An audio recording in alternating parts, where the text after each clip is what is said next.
plate current rose quite rapidly, and then before I could throw the plate switch in the off position, it went zip. And it made a bad sound. I didn't see any smoke, but hopefully it's a minor component. Let's see. And I don't know if you heard the saga of my SX780 Pioneer stereo from 1979.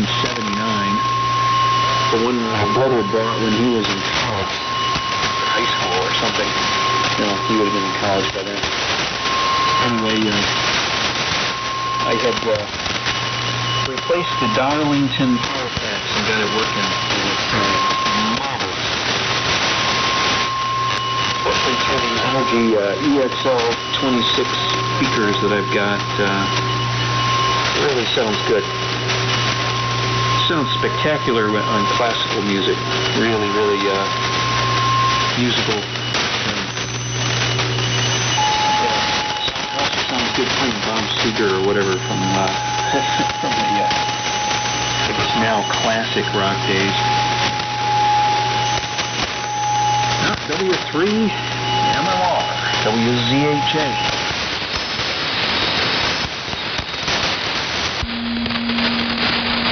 WZ8J, excuse me, from W3MMR. Real big team. Well, congratulations on getting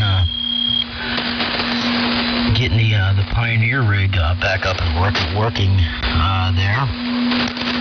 Sounds like a nice piece of gear. I haven't.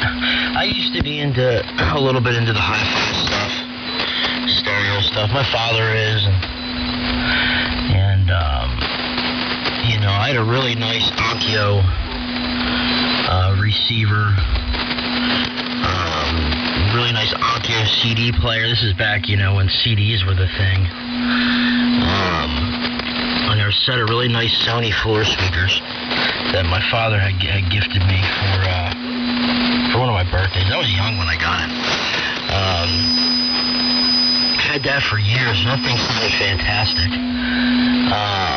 But as of late, I've been listening to music on my computer because I have this Presonus mic preamp, this audio box, D to A and A to D converter, and with this thing, I got a set of bookshelf speakers. They're Edifier bookshelf speakers, and a Yamaha subwoofer, single subwoofer here under the desk, and with that D to A converter straight into the speakers and not using the codec of the computer to play the music through the speakers. I mean, it sounds so good, and the difference between the codec and the computer compared to this Presonus, I mean, it's night and day. It blows me away when switching between one and the other, and the stuff that you don't even realize wasn't there until you switch to the Presonus, and then it's like somebody turned on a light switch. It's like going from being blind to now I can see again, or being deaf and being able to hear again. I guess that's a better analogy.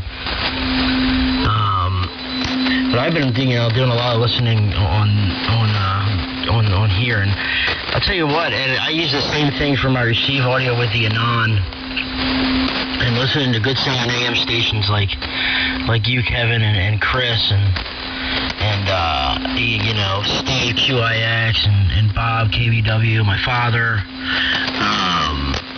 Timmy. The list goes on and on with how many great sounding AM stations, W2BTK, Billy. It's a pleasure to listen to AM and high fidelity here with this setup I got, paired with the Anon and my PC. I mean, it really sounds good, surprisingly well. And I got these speakers off of Amazon. I think I paid like $120 for them. They got rave reviews, so I picked them up. I tried them, and they're really nice for the price. And real good. Well, it's good to hear you on at night, Chris. I've heard you on at night before, but like you say, you're usually on in the mornings. But everybody's signals here are holding up very well, 20 plus over 9. So back over to you, Chris. W4SVA in the group W3MMR.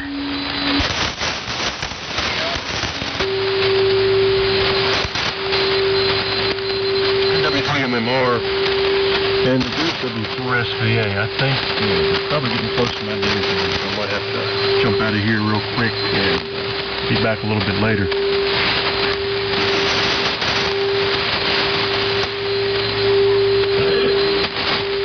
Yep, the audio stuff, yeah, it's amazing sometimes once you get a good set of speakers and good high fidelity audio amplifier and stuff hooked up. It's amazing how much you've been missing that you didn't even know you were missing. Same thing with these old receivers I use. Stock audio sounds okay, you know, it sounds adequate enough until you run an external high fidelity amplifier off of a diode detector. And then it's like, wow, I didn't even know this full rangeness was around that I was missing. A lot of these AM stations have really nice, deep, boomy audio, and then there's the highs that tend to be rolled off in the stock audio on the receivers. And it's quite amazing sometimes what a decent setup will do. So anyway, I gotta go eat my dinner. Be back out here a little bit later, see what else I'll run into. A lot of stations that do radio at night. We don't do it during the day, so it's always a different crowd on. Interesting to run into. 73 for now. And I think it's just Kevin and you here left in here, unless Bob back a little bit later. And Brett N2YKX, he was in here earlier. I think he was going to dinner too, so maybe he'll be back later. Anyway, 73 for now from W4SVA. N2YKX. Okay, W4SVA, and then I heard another station that I didn't quite catch the call. Well, I tell you, Chris, you got really smooth audio on that 32. That really produces some AM. I said that before, but I'm still can't get over how good that sounds. So good to work you again. Haven't talked to you in a while, and you sound good from Harrisonburg, Virginia. Okay, who is the breaking station? Come on board and make a transmission. Pull up a chair. WZ8J, and my name is Kevin. We've got Perry in here, W3MMR, possibly some others. Oh, very good. WZ8J, I believe the call is. Kevin, this is N2YKX. My name is Andrew. I'm in New York, Northport, New York, Long Island. Or Long Island, depends on where you're from. But, hello, Perry. I think I talked to you early this morning, but figured I'd just jump in for a few minutes and say hello. And that's pretty much it at this point, so I'll send on over to Perry. W3MMR. This is N2YKX.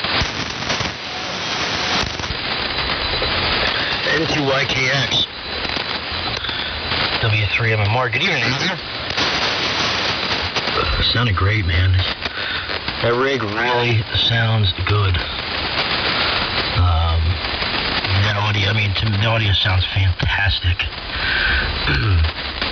Andrew, yeah, you got something. I'd be proud of it if I sounded like that. That's for sure. Good evening. A big signal too, man. You're about 35 over. You're bombing in. The band's in great shape for this time of night. For these operating ranges, usually the band's been going long, 4:30, 5 o'clock, before I even get home from work. So I haven't even been getting on in the evenings like I normally do. I think I've only operated, I had the radio on every night, but I think I've only jumped on for maybe 1 or 2 nights in the past week. But I've been getting up every morning and getting on early.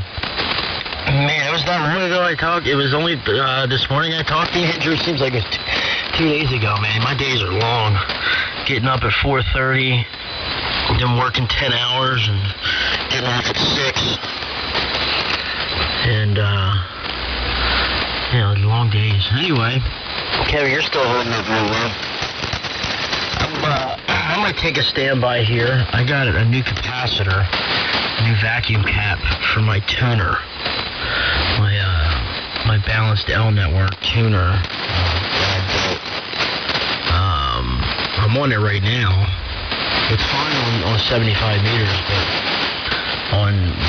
on every other band, the cap started to arc over. The vacuum cap started to arc over. It's a 5 kV, 7 to 1,000 picofarad Jennings vacuum cap, and it started to arc over a 160 one night. And then it started arcing over on 40, on 20. And so the cap must have been. I got a bad capacitor from the guy I bought it from on eBay. So I messaged him, and he sent me out another one that just got here today. So I think I might play around with that and just take a standby and work on this tuner while I have the motivation. But anyway, great getting in here with you tonight, Kevin, and Chris, if you're still within earshot. Andrew sounding great, and Brett, if you're listening, if you're back from the dinner table. I think Brett said he might be coming back, and Chris said he'll be back as well. So I'm going to take the standby, and we'll be back maybe a little bit later, but we'll definitely be listening out. Over to you, Kevin. WZ8J from W3MMR. All right, well, 7-3 Seafarer sounding terrific as always. And I was looking online here to see what songs were all about, but I couldn't quite figure it out. But yeah, I've got some Boston Acoustics speakers on my computer, and it doesn't sound too bad. They're a cheap amplifier of Boston Acoustics, and some tweeters, and even that doesn't sound bad at all. It sounds good on the main radio, actually. Or I should probably put a better amplifier on there. But for what it does, it's good. Good evening. Another day, and your rig sounds good. Fortunately, I've got a very high static crash. This Cure Nancy in here tonight is eating us up pretty bad, so I'm not sure how long I'm going to be able to hang in here. And I'm not sure how well you're hearing me, but I'm fighting off big static. We've got almost summer-like conditions radio-wise here in northern Ohio tonight.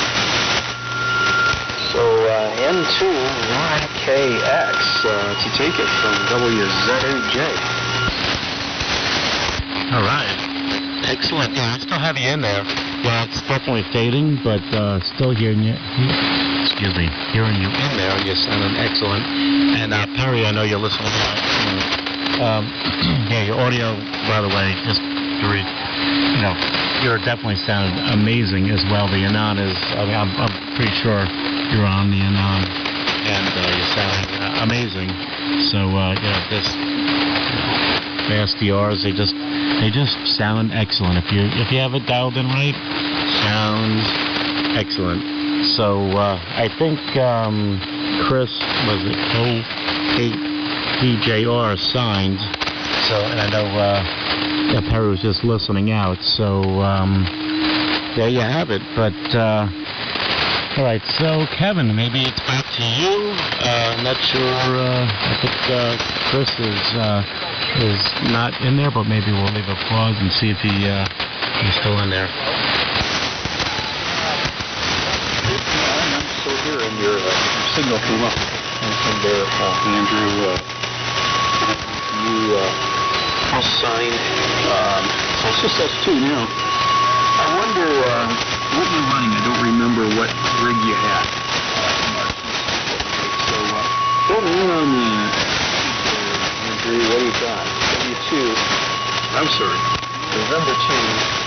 The Yankee Kilo X-ray from Whiskey Zulu 8 Japan. Oh yeah. Just running the Flex 6400. It's pretty much stock radio. Really, just running a Heil 77 or a PR 77D. Directly in, and using the onboard audio chain to for the audio, which happens to work pretty decent. I read a lot about the radio, and there were a lot of people who said, "Oh, don't even bother with, outboard audio chain, just run the internal." And I was like, no, I have some decent stuff. I'm gonna try it, but you know what? I ended up just running the internal, what is included in the radio. An amazing compressor and EQ, and so I said, okay, we'll just to the side for now. And once I have the Ranger firmly done, I'll be using the external audio chain to run that setup. So I have the Ranger 2 that I'm working on until it's done, and then we'll receive for that rig. It's going to be a National 183B, and that thing sounds beautiful just on the receive. But I tell you, I really do love the SDR receive and just being able to look at the band and what's going on and all that. So there you have it. So anyway, Kevin, back to you. WZ8J N2YKX. Yeah, okay, Andrew, very good. Well, yeah, your Flex 6400 sounds marvelous. Yeah, I'm not sure why you would need to run external audio when you can do so much with it. It sounds like you got yours dialed in quite well. What I can hear through all the static, sounds like really top-notch audio. And sounds like you got a nice vintage station in the works of the Ranger. And it sounds like maybe you're just working on it. But I run some outboard audio with the Dwarf King prices.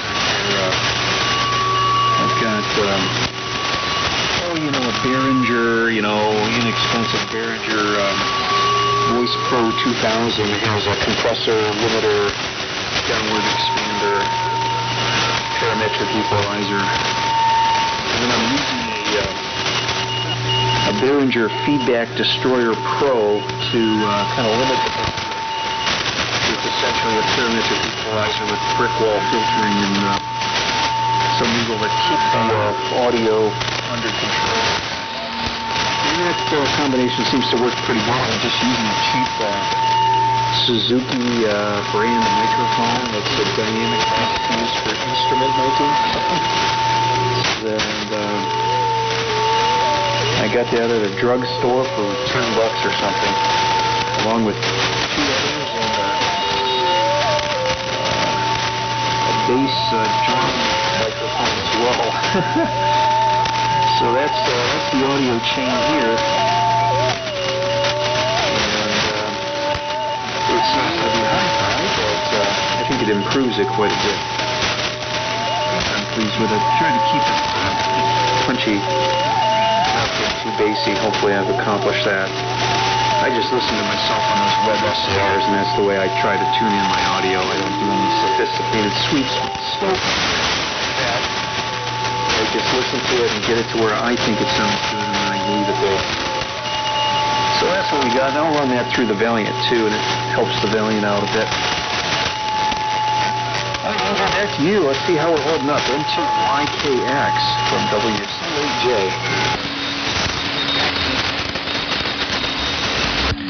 Just dragging my feet a few seconds there, see if anybody else is out there.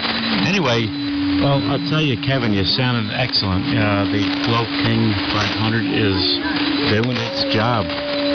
You mentioned the Behringer. I didn't catch. It was a little bit of phase distortion. I didn't catch the mono, but it sounded real good.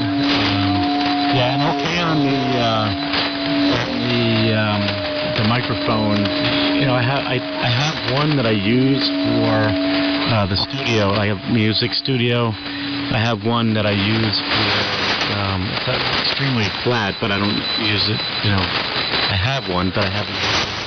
It's similar. It's like an instrument type microphone for controlling noise in the room. We're trying to equalize the room for feedback. So, like sound reinforcement. So that sounds like a similar microphone that I use for that. But I have to take a look and see what the brand is and what it is. You know, it's just extremely flat, which is a good trait for a microphone. But it sounded good. The Globe King is sounding good. So maybe just let me know again what the Behringer equipment that you're running there on the next go round. So WZ8J N2YKX. Yeah, fine business, Andrew. The audio box here, what you call it, audio processor, is a Behringer Victor X-Ray 2000, VX 2000, they call it the Voice Pro 2000. It's supposed to be set up for vocal frequencies and vocal processing. And I bought it from the fellow Ham, and I think I got it for like $50, and the Feedback Destroyer Pro was giving it. Somebody wasn't using it, and he said, hey, try this out. This will limit your bandwidth, and I never heard of it, never thought it would. It's made for, you might be familiar with it, made for limiting feedback on studio and performances. But you can set it up with different profiles, different equalizer profiles. You can adjust the bandwidth, you can adjust the gain, and you can adjust the frequency. And you can use 12 different filters, or 10 different filters on each setting. So right now I've got it on 10 KCs, but I can go to 8 or 6 depending on what I want to do, how crowded the band is. So that's what we got, and like I said, it's not. This isn't broadcast quality by any stretch, but it's fun to play with, and there's lots of nice blinking lights on it. And the knobs turn and things you can't move alone. Anyway, I'll send it back to you, and I'll probably some 7.3s. I'm just not sure how long we're going to be able to hold out here. Enjoying the fish and enjoying the nice sounding station there. Very nice sounding. N2YKX WZ8J. All right, very good. All right, so hold on, I'm just gonna move the mic and be able to look at my notes here and read what I wrote down here. So the Feedback Destroyer, yeah, like I guess a lot of the newer Behringer and other audio sound reinforcement equipment has I don't know how to even say that, but anyway, so I have the DEQ 2496, and I'm pretty sure that has like the Feedback Destroyer in it. Honestly, I'm just a little had a few cocktails and I'm feeling pretty good. So there you have it. Anyway,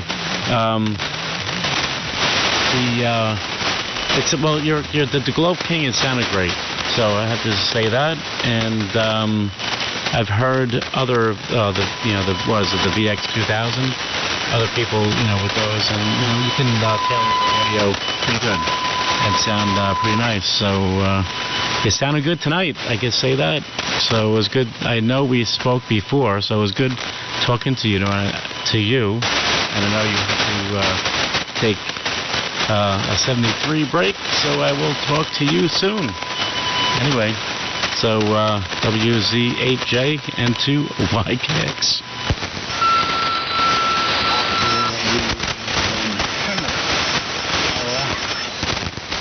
Okay, Tim show. Good evening, Tim.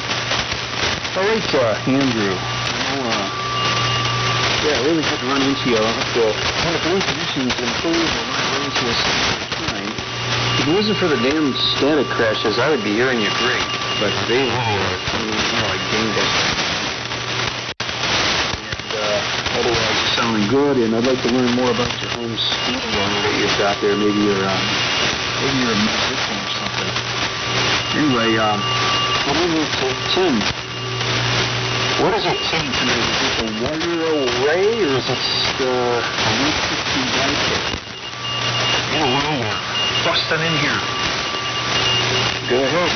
WA1HLR with N2YKX, WZ8J. Okay, very good. No, I'm on the wire array.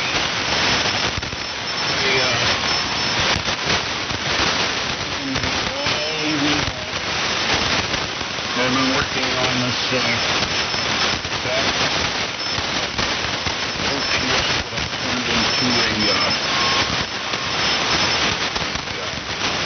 system that goes out and comes up because if you use it with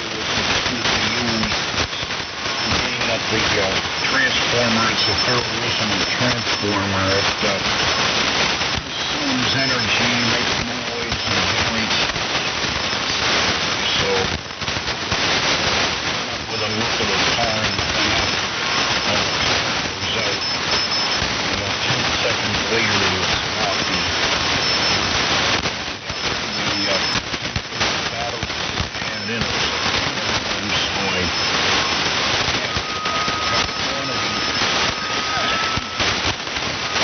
larger, like size, talking about in compact terms. Gel soap, storage batteries for backup cars. There's a group of them that were coming offline. Tenants up here, but that was at least 10. And they've been in there because this unit put on connectors and they rolled it underneath the countertop. And in there, and roll and more. Like on the power house, going up the generator up the hill with the power up. It would run the lights and a couple of low energy consumption things for about 20 minutes.